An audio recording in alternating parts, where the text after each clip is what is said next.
Assalomu alaykum aziz muxlis, kanalimizga xush kelibsiz. Endi hammasi tamomdek, chunki Eron va Iroq Isroil va Amerikaga qarshi jihod e'lon qildi. Sababi Eron bilan Amerika kelishuvida Isroil barcha kelishuvlarni buzganlikda ayblanmoqda, chunki u Livanga hujum qildi.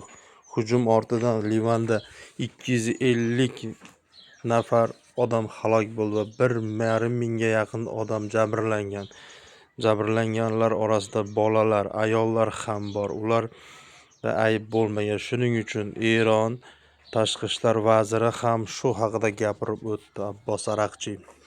Uning aytishicha, u hech qanday kelishuvni Amerika tomonidan so'ramagan, faqatgina Amerika emas, Isroil bu kelishuvlarni buzganlikda ayblanmoqda va ularga qaqshatqich zarbalarni berishni boshlab yuborgan Eron tarafidan.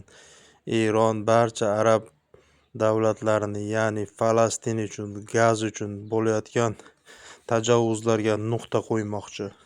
Aziz muxlis, kanalimizda mehmon bo'lsangiz, o'z fikringizni yozib qoldiring. Isroil maqsadiga erisha oladimi yoki o'z xalqini himoya qilayotgan Eron niyatiga yetadimi? Amerika bu o'yinda kim bo'lib hisoblanadi?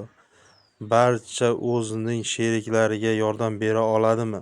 Eronning zarbalari juda ham kuchli bo'lib, har bir raketalar juda kuchli kuchga ega bo'ladi. Aziz muxlis, shu kanalga like bosing, video ostida o'z fikrlaringizni albatta qoldiring. Bu inobatga olinadi. Yangi videolarni albatta joylab boramiz. Bizning kanalda qolingizlar.